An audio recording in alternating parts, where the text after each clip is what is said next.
This is the second part of a 1 hour long reaction to Laserpig's 1 hour long The T-14 Armata tank sucks.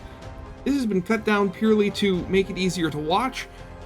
Links to both Laserpig's original video and the first part of my reaction are in the description.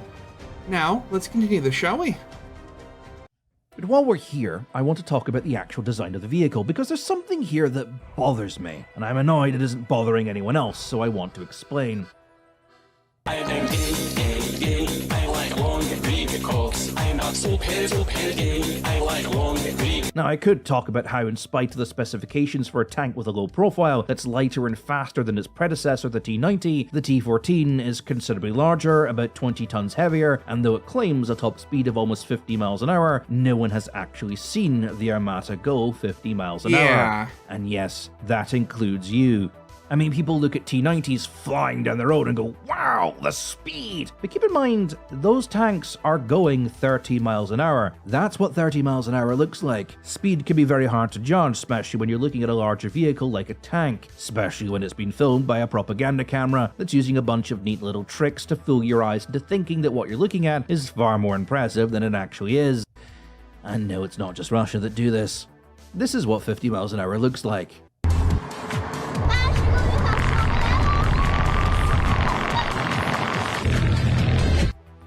Right, yeah, that's what I was talking about. It's like it's a general thing. The bigger the thing is, the faster it looks like it's going when it goes at speed.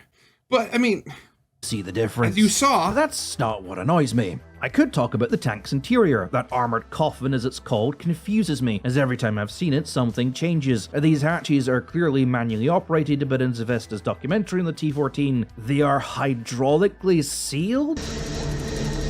What? Do you want to be hydraulically sealed into a tank? Hydraulics which can typically fail and are known to explode quite violently when hit by, let's say, I don't know, an anti-tank round? Heck, even in the documentary, though the background sounds are being muted, you can tell how loud the interior is even while the tank is at idle. Экипаж занял свою позицию. Мне сейчас досталось место командира. Вы слышите? Шум — это кондиционер, кстати. For the longest time, I genuinely thought the driver couldn't see. When interior photos of the Armata became available, this was the driver's view. But it turns out he's got periscopes behind him. That is his only way of seeing. Which is fine if you were designing a tank built in the 80s or 90s, but in the West, periscopes are now being seen more as a backup site rather than a main. Periscopes are fragile. Regardless of how strong you make the glass, it's still glass. So more modern tanks are built with small optical cameras and screens being the primary site, with the periscopes acting as backups, which can be retracted down into the hull during combat if they aren't needed. On the Armata, all the fancy touchscreen technology the other positions have, the driver does not. He's essentially just looking out of a window. And for comparison, this is the driver's position of the KF-51 Panther. Second to that point, the Wi-Fi's back. Yeah, I know. But it may go, so that's why I'm still watching. He's not. He is? Yeah. Oh, okay then. Okay, so slight thing. It appears that they're finished working on our internet enough, so I might switch back to the YouTube video for the rest of the reaction. We're gonna have to see how this goes. We're at 33 minutes and 49 seconds. Point, the gunner does not have a backup site. Tanks like the Abrams, the Leopard, and even the Challenger all have backup sites to the main gun, meaning if those sites are compromised, the gun can still be fired. The Armata cannot. But hey, at least the gunner has a periscope so he can see forward, for no particular reason. The same is true of the commander. That's the thing. I mean, like, the gunner on this tank would have the least reason to have a periscope, given that, you know, his duty is, you know, the gun, which is on a turret that can turn. Sight. If his electronic sights go down, like the others, he has no backup sight, other than the 3 periscopes in front of him, meaning he cannot see behind him and now has to shout directions at the driver. And now you're starting to see the problems with crewless turrets. The other issue, of course, that's probably been covered to death by now, is there does not seem to be a way for the crew to access the turret internally, potentially meaning if that gun jams, it has to return to the depot, or at least its forward operating base, to clear it, something that would take the crew of an Abrams less than 30 seconds to fix, and for that there isn't really much benefit. The autoloader can apparently reload each round in around 10 seconds, which makes it slower than both the T-80 and T-72 respectively, and considerably slower than the Abrams, of which the qualifying time for a loader to pass training is 7 seconds, and the best crews claim they can reload in about 4 to 5 seconds, meaning a good Abrams can fire twice before the T-14 has reloaded. And it gets worse. Pro-Ukrainian hackers found that most of the electronic systems on board, including the digital sights, the night vision, the infrared, were all in fact Western imports. Most notably, these were last-generation French optics from the Leclerc MBT, left over from when they were all upgraded to Icon in 2009. These optics are, how can I put this, available to the public.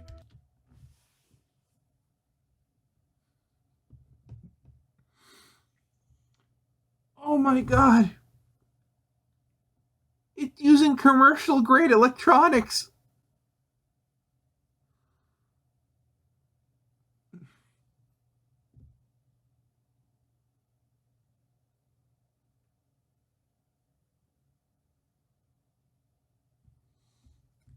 No words, just...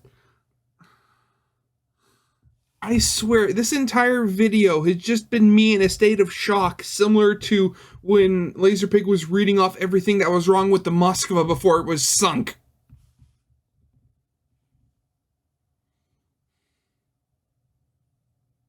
I'm flabbergasted. And they're not even the best that are currently available. If you've got a spare $5,000, you can go into any high-end spy gadget store and buy a drone that will give you better night vision and IR tracking capabilities than the latest generation of modern Russian tanks. Again, what were they thinking? Why did they build this? And it gets worse, because the Chinese were once interested in buying the T-14, and according to their own media, which is usually fairly pro-Russian, according to the Chinese, the tank was in Syria but did not see any combat. The rumor that their government was planning to purchase the T-14 almost became a major scandal in China. Chinese media blasted the tank because, according to a report they published to the media, none of the tank's defense systems actually worked. The soft-kill defense systems were simply smokescreens, and the hard-kill systems designed specifically to stop the Javelin and the TOW missile could not detect if either of these systems had been fired at the tank, and relied entirely on the crew being able to notice a missile traveling at the speed of sound flying towards them. And to top it off, there was no evidence of the supposed electronic warfare systems that could render guided missiles and mines inert. The report concluded that Russia was purposely lying about the capabilities of the tank, and it couldn't actually do any of what it claimed. China said this. Oh my China. god! China! And we're not even at the part that makes me mad yet. The part that truly makes me mad. Wait, it gets worse! What am I saying? There's still half an hour of the video left. Is the part no one is talking about. It's modular design. I think because the idea of modular design and standardization is such a positive buzzword to people, and the image of efficiency and cost saving that it conjures up, that no one has really questioned why you'd even want this. In the case of the T-14, the tank is built with the idea that the chassis, that's this lower part with the wheels in it, can be used on an entire family of vehicles. Some examples have included anti-air vehicles and infantry fighting vehicles. Now, this is not, in theory, a bad idea. How would that work, though? I mean, infantry fighting vehicles usually need the capabilities of actually carrying troops. Where would the spare room for the troops come in? Standardization and modularity like this is fairly common, especially in the military. It was one of the major strengths of the M113. It was the core design philosophy of the British Army in the 70s, and even the modern, highly publicized HIMARS systems is part of a family of vehicles which all use the same basic structure. So if you ask any idiot about standardization and modularity in military vehicles, they are obviously going to tell you it's a good thing. In fact, they may even tell you that the fact the T-14 can do this and our tanks can't show that the Russians are... oh, they're just always one step ahead of us with stuff like this. Right. But here's the thing, and the examples of modular designs I just gave you, those are all light vehicles. And there's a reason for that. Let's take our M113 since it's the easiest example. This is a lightweight APC, but we can modify it without much effort to turn it into a mortar carrier, or an anti-air variant, or whatever this is. What was that? That is a lot of rockets. Wow. That had to have made the Russians jealous. Point is, all these vehicles are sort of backline vehicles. An artillery tractor or a mortar carrier or hell, this thing is going to be way behind the lines. So why does it need to be armored? The same goes with anti-air vehicles. They're going to be nowhere near the front lines, and they're really designed to just throw missiles at planes from a long way away.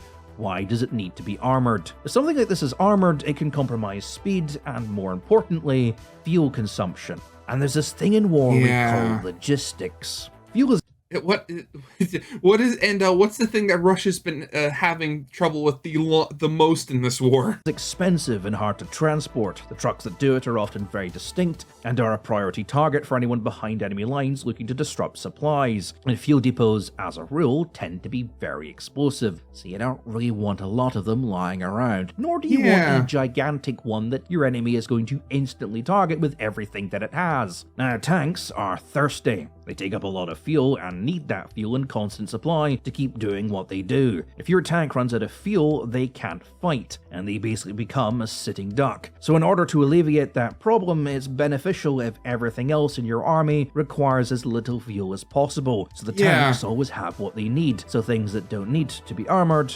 typically aren't. The only exception is something like an infantry fighting vehicle or other vehicles that you expect to see frontline combat, but those remain lightly armored because they only need to protect the troops inside from small arms fire, mortars, and improvised explosives. Speed and maneuverability is how you survive as an IFV, not tanking hits with your armor. That's the job of tanks. Because the thing is, if everything in your army is also a tank with just a different turret, then everything you have is an armored, fuel-hungry monster, including things that don't need to be. And this is a problem the Russians have continued to be plagued by. Things like the BMP and the various support vehicles which use them as a base are all built on a tank chassis that share the same V2 engine as most Russian tanks. Of course, the V2 engine. Thirsty boy. Now, Russia has absolute shitloads of fuel and never once considered that running out of fuel would ever be an issue, until it realized that getting all that fuel to the front line was going to be a bit of a problem. In the early days of the Ukraine war, a huge number of Russia's tank fleet was abandoned because the tanks just ran out of fuel. Russia had the fuel, but they just couldn't get it to the front lines. And even now, fuel remains a major issue because the Ukrainians behind the line are prioritizing the destruction of fuel trucks, so much that the Russians have started to try and disguise them. They also can't store all the fuel seeing those in one location close to the front line, so it's always readily available because that just tempts the HIMARS of fate. And the T-14 family of vehicles really does nothing to alleviate that problem. The infantry fighting vehicle variant of the T-14 family, the T-15, weighs 48 tons. That's almost twice as heavy as the Bradley, yet offers no greater protection or troop capacity. And the same goes for the S-235 SPG, also based on a tank chassis, this time the T-90, something that is designed to operate well behind the lines, fire several highly accurate artillery shots, and then move quickly before counter battery can hit home. Why does it need to be armored? Things like the Paladin or the AS-90 may look armored, but in reality they're not. They're rated for shrapnel and small arms fire. A grenade can penetrate the hull, because anything more armored is just a waste of fuel. And it's not about how much fuel you have, it's about getting it where it needs to go. I'm just going to add this. I mean, and also fuel obviously is the issue, but then you're also adding to the fact that that's increased manufacturing costs because it's like extra materials that's just not going to be really useful to the vehicle in its role. And actually, that was just, I thought I had a second thing to say. No, that was just it. Sorry.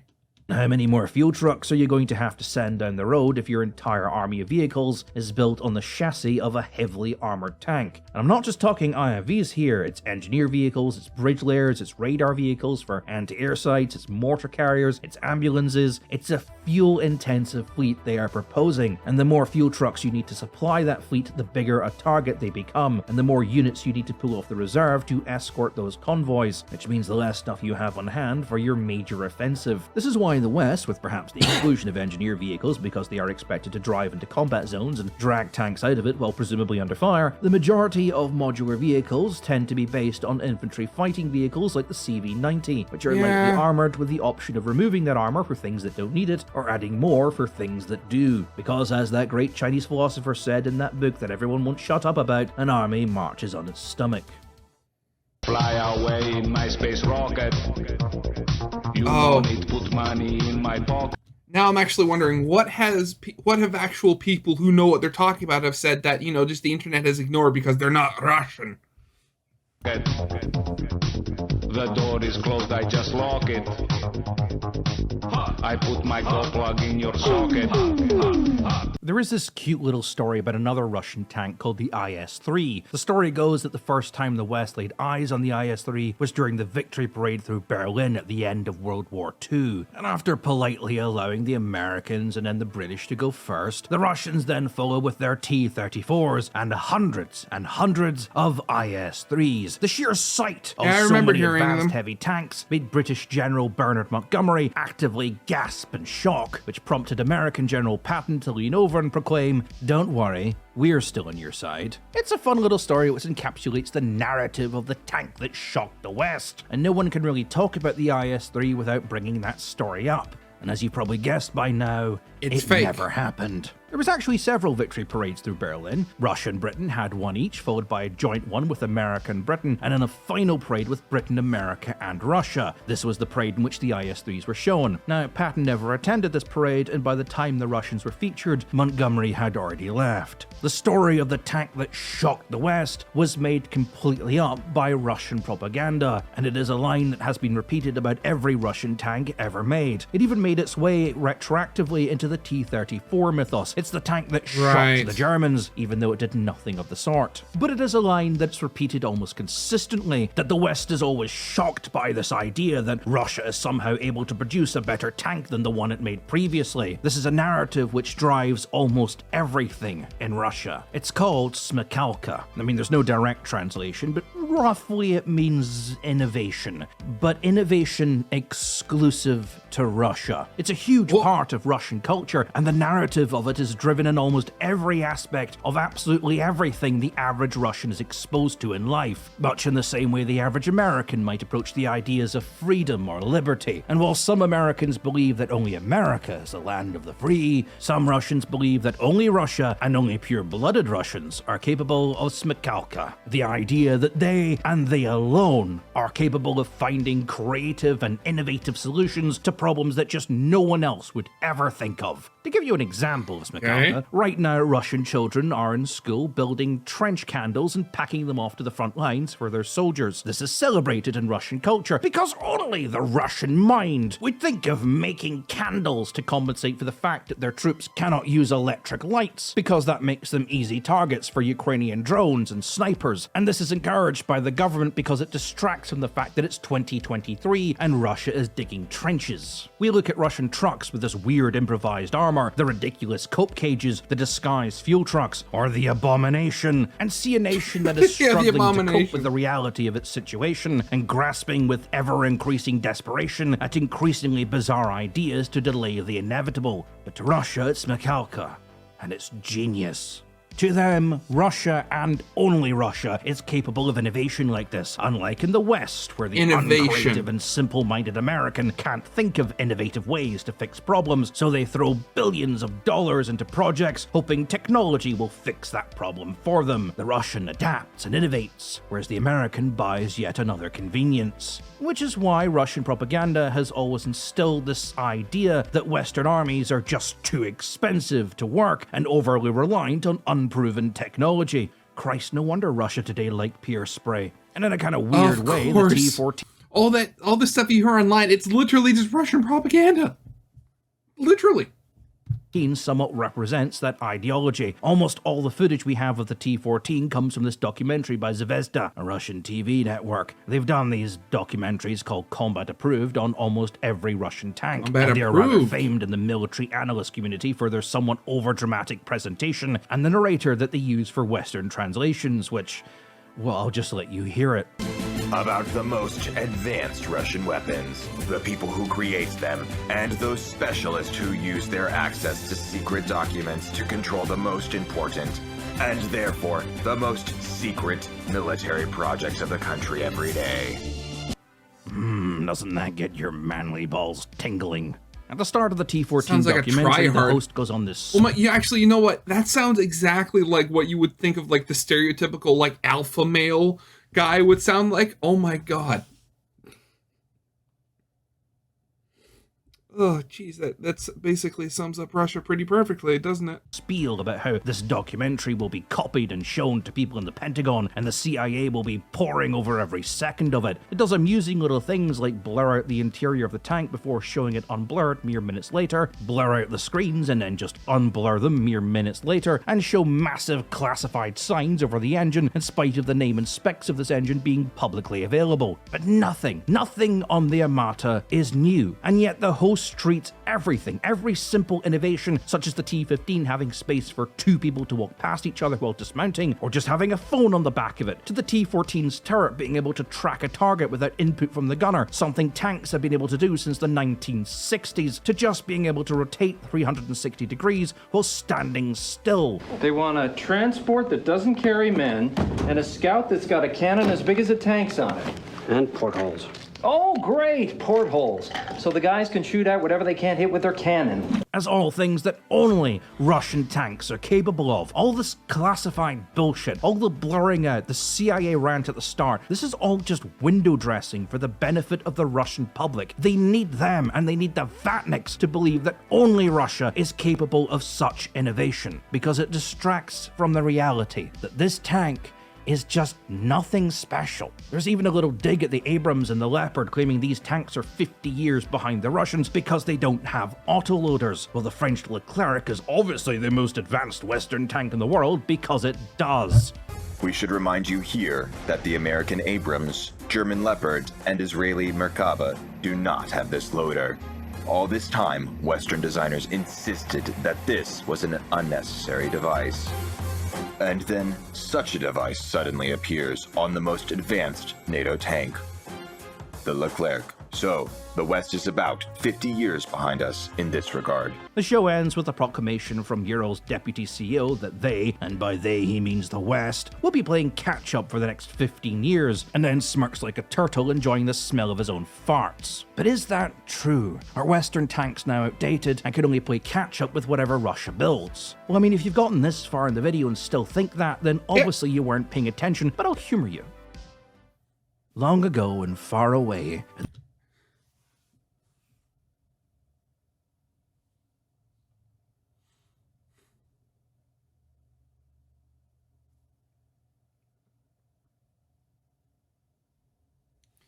the more hobbyist part of the military analyst community, until a number of these were earmarked for transfer to Ukraine, of course. The British Challenger 2 was often cited as one of the worst tanks in NATO service, mostly due to its performance in a game that I shouldn't probably be mentioning in a video sponsored by World of Warships. The major problem with the Challenger in games like that is its gun. It's rifled, which allows for greater accuracy over longer ranges, but that comes at the cost of not being able to use the more modern and more powerful NATO anti-tank rounds, making it weaker to more modern tanks. The Challenger uses HESH rounds to compensate for this, which most video games famously do not model particularly well.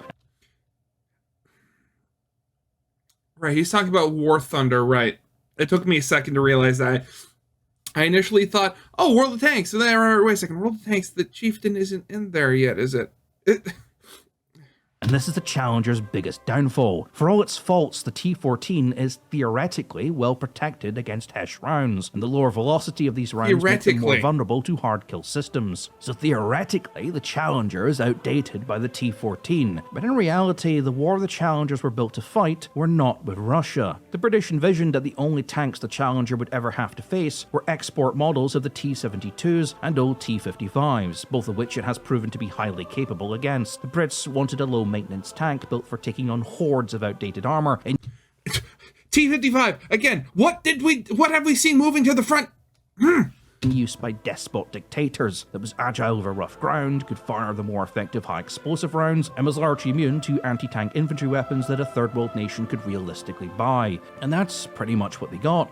But if Britain ever expected to fight the T-14, what are their options? Well, for one, they just put a different gun on it, because there is a version of the Challenger 2 which uses a smoothbore cannon and can use the same ammunition as both the Germans and the Americans. It's called the Challenger Clip.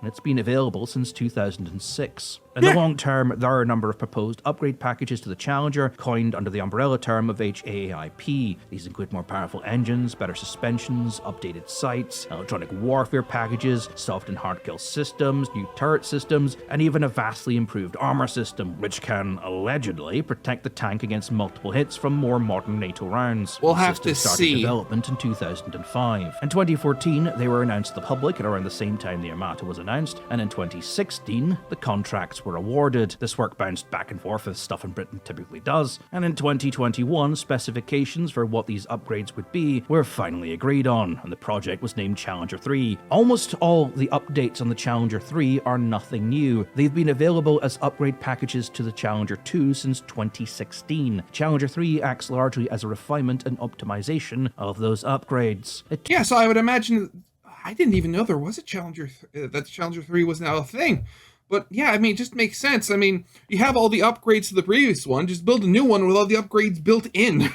I would think that just, makes things simpler and like production and maintenance and stuff. Took the Brits, a country with a massively underfunded weapons development program, 2 years to surpass the Armata. And that's the Armata at its theoretical strength, not its actual. And by 2030, Britain will have over 100 of these new tanks. How many T-14s will Russia have? As for the rest of the world, the KF-51 Panther blows everything the Armata is out of the water, with its 130mm cannon, drone reconnaissance system, and augmented reality interface. It's even capable of data link, which means a drone hovering over the battlefield can provide targeting solutions to the gunner, even if the tank cannot see the target. Actually, yeah, that's the new Panther tank. I mean, that was like a big shock when it was announced, but also, why did they call it the Panther? There are a couple of other big cats that haven't had names. Like, there's the Lion, or I think in German it would be the Lau. Because I know there's a World of Tanks premium tank called the Lau. It was supposed, all this sort of stuff. But like, there are other big cats. Why did it either Leopard or Panther? I mean, come on. That's right, the Panther can effectively wallhack. And all of these systems are not new, unproven, expensive technologies. They would have been back in the 2000s, but 20 years of development later, and they are pretty solid and reliable systems. This is the tank that Ukraine has chosen to be its main battle tank in the post-war world. Operational readiness is expected around September 2024, but this is pretty optimistic. And then America gave us the Abrams X.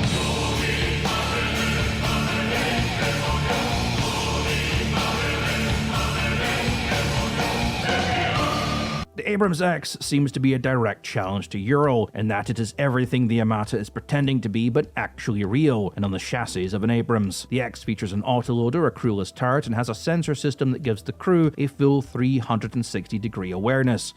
The thing was, what I had heard with the Abrams X was it wasn't going to be more as like something that the US was going to use. Like from what I've heard, they're still like, developing the next generation like of, not sequel, successor, that's the word, right? Successor to the Abrams. From what I heard, the Abrams X was more for the export market from what I heard.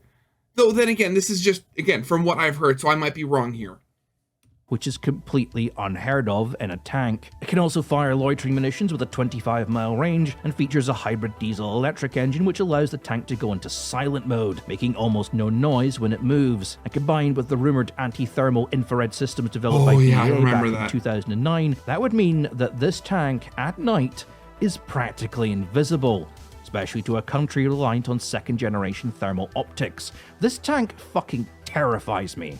I'm so glad it's on my side. But the Abrams X is sadly just a demonstration vehicle. It's there to prove what could be done if we shut down a few schools and gave the money to General Dynamics instead. The reason the Abrams X and the Panther aren't largely being accepted into service just yet, the reason the Challenger 3 is taking so long to deliver, is quite simple.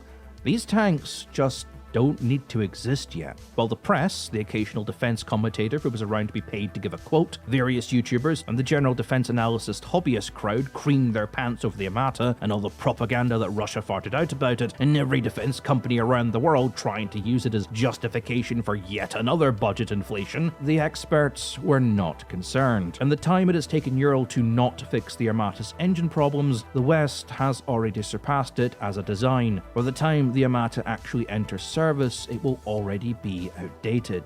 The Armata is If not it some enters new service. standard for armored warfare. Everything the Armata has been done before, and in many cases has Done been better. done better. The revolutionary new technology found on the Armata has equivalents that can be purchased on the domestic market, which is why the tank has earned the nickname the AliExpress tank. Quite frankly, the Armata is seen as a bit of a joke. And all it has proved is that it is not the world that needs to play catch up with Russia, it's Russia that needs to play catch up to everyone else. And though this video is about the T-14, I honestly think nothing says this more than the Su-75, what Russia wants us to call the checkmate, that we refer to as the femboy. Because like the femboy, it's attention-seeking, figuratively useless, and reeks of desperation, but I'd still do the sex with it.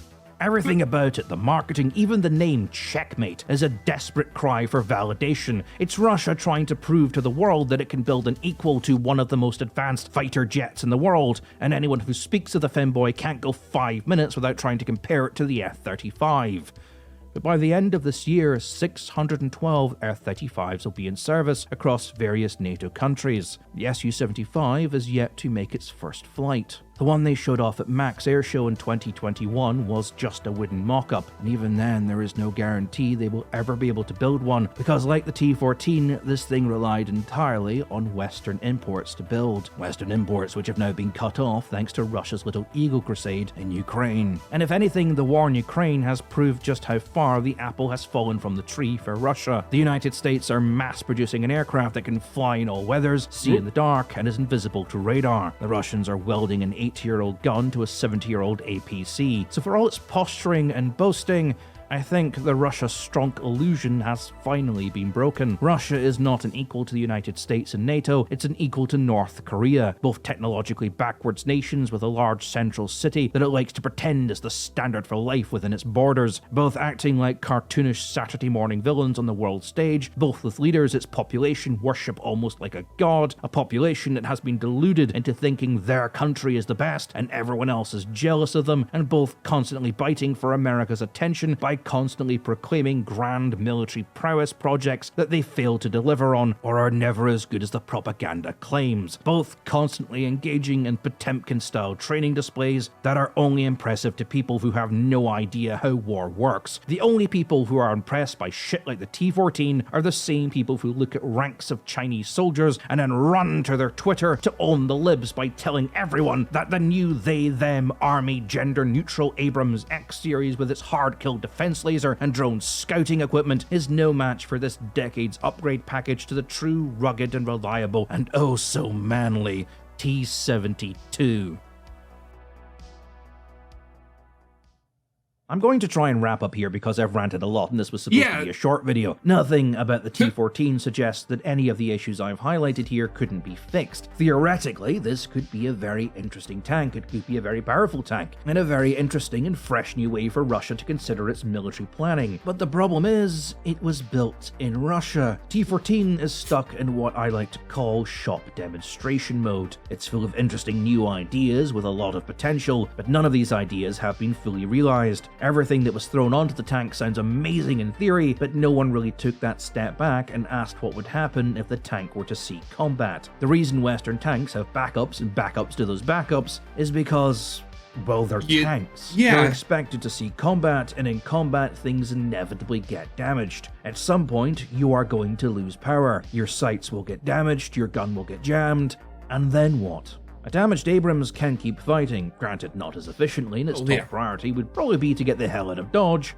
but it can do it. The Armata can't. If it were to come face to face with, I'll pull an example at my ass, a Bradley, unless it gets that first shot off and destroys the Bradley before it can react, that Bradley is going to turn its autocannon directly onto the sights of the Armata in a tactic that Bradley crews train for called buttoning. And if the Armata loses that sight, it can't fire. If it needs to reverse, it can't see behind it, and if it loses sight of the Bradley who fires a tow missile at it, then its hard kill system is functionally useless. These are all flaws that any rigorous testing would flag.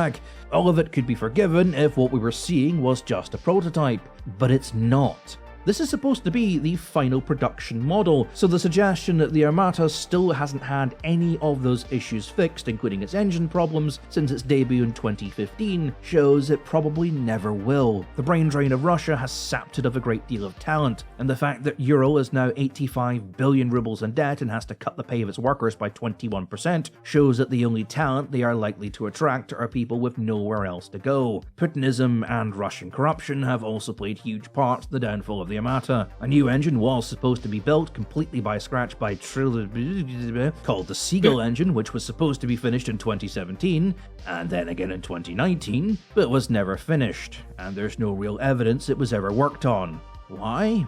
We're not sure.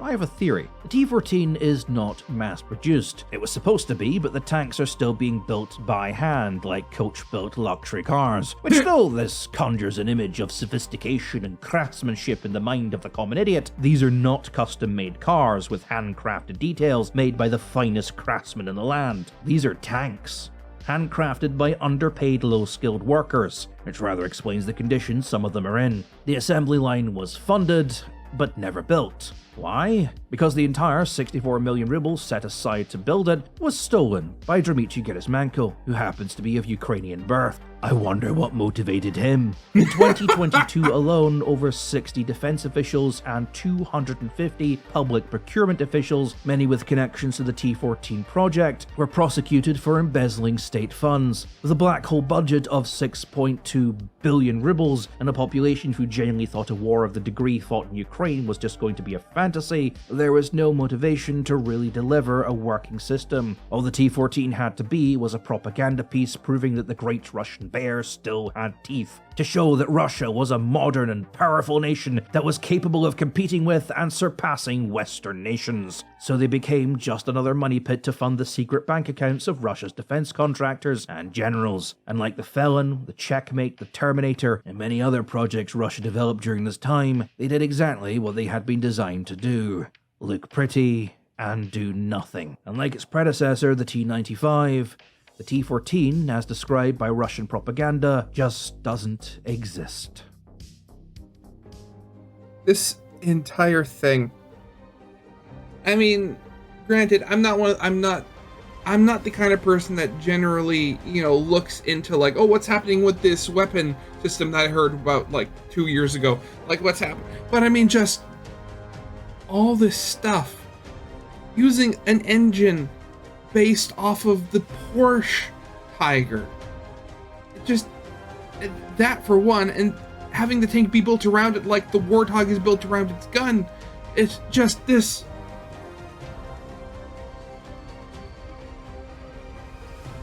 I've said before that I'm very much beginning to feel sorry for the Russian troops. At least, the ones that don't want to be there on the front line. But I mean, literally everything that's been happening to them in this war, it's all self-inflicted. Every ounce.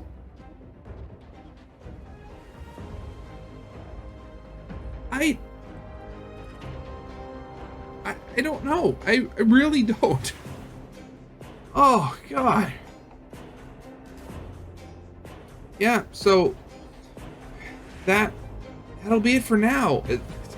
I hope you guys liked. If you did, leave a like, subscribe if you have not. And again, I'm gonna have to figure out how I'm gonna edit this to put it out. So, as always, link to the original is in the description. We'll see you guys next time. Goodbye.